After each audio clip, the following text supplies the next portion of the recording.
SP পলাশের বউ সুস্মিতা এবার পলাশের বৌদি পাপে ভরা পাপিয়াকে নিয়ে মুখ খুললেন। এই পাপিয়াই নাকি মেন কারিগর, যে কিনা সুস্মিতার নামে কান ভারী করতো তার শাশুড়িকে এবং পলাশকে।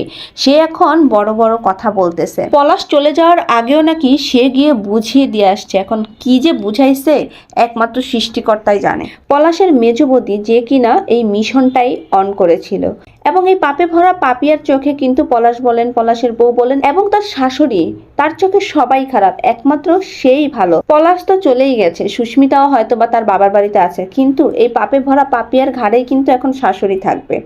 তবে অনেকেই বলা বলি করছে এই পাপে ভরা পাপিয়ার নাকি পলাশের দিকে একটু কুনজর ছিল।